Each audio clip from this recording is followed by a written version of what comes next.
Hello, and welcome to today's Focus on the Test mini lesson. Welcome to all of our subscribers, and thank you very much for joining us. Also to our students, continue the excellent progress that you're making, and remember that your labor is not in vain. It will pay off in the end. If you're an adult seeking to earn your high school credential, be sure to check out our website at www.yourpathforadultlearners.com, where you can learn more about our online GED and Hiset program. So now on to our lesson for the day. So now here's what a test item may look like. In most cases, American soldiers could not stand toe against British soldiers. The British were better trained, better armed, and more experienced. When the American soldiers attempted to match the British, they suffered heavy losses. The Americans had to use what advantages they had, so they developed what are now known as guerrilla warfare tactics. Guerrilla warfare is a form of fighting where small groups of fighters use ambushes, sabotages, and the elements of surprise to harass a large, less mobile army. By using guerrilla warfare tactics, American soldiers were able to equalize some of the British's advantages on the battlefield. What text structure best describes the text? And here you have your four options. You have option A, chronological, B, sequence, C, problem and solution, and D, compare and contrast.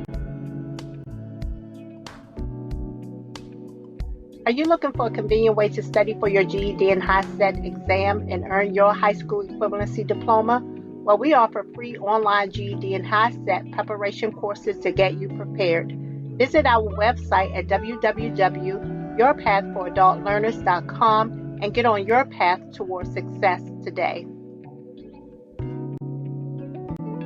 So now, in order to answer this particular question here, you definitely want to make sure that you are familiar with the various text structures. So now let's look at option A. We have chronological.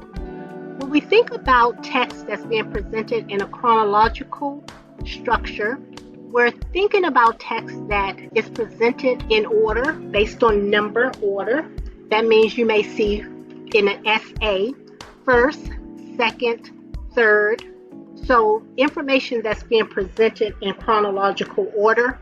You also may see in history where you have dates and events occurring on a timeline, and that will also be a chronological structure as well. This is not what we have here, so we can actually eliminate option A because it does not apply. So now we can go to option B, sequence. When we talk about a sequence text structure, you will see information that's being presented in a list. That's a sequence text structure. Or you may see step-by-step information or instructions, and that's also a sequence text structure. That's not what we have here, and so we can actually eliminate option B because it does not apply. So now we have problem and solution text structure. In order for us to make this determination whether or not the text is a problem and solution text structure, we have to be familiar with the text, and we have to be able to identify that there's a problem followed by a solution. So let's read the text again, and here we have, in most cases, American soldiers could not stand toe against British soldiers. The British were better trained, better armed, and more experienced. When the American soldiers attempted to match the British, they suffered heavy losses. So we do know that there is a problem. We can identify this in the very beginning of the paragraph. When we further read the text, we have the Americans had to use what advantages they had, so they developed what are now known as guerrilla warfare tactics.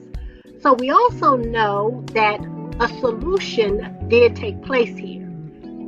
There was a solution to the problem because we have the word developed, which is a clue word that this solution was developed.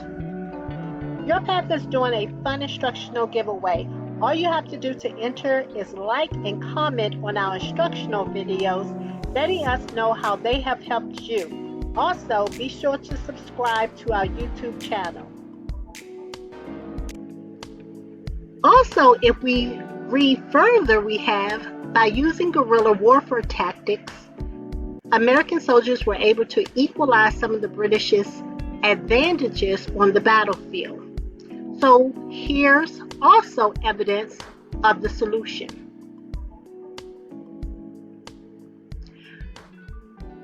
So it is clear that this particular text does represent a problem and solution text structure.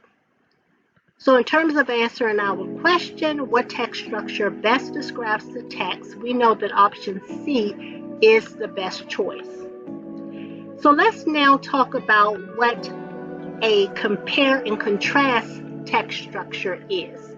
When we talk about a compare and contrast text structure, we're talking about comparing and contrasting two separate things, but there must be in the text a comparison of these things as well as a contrast.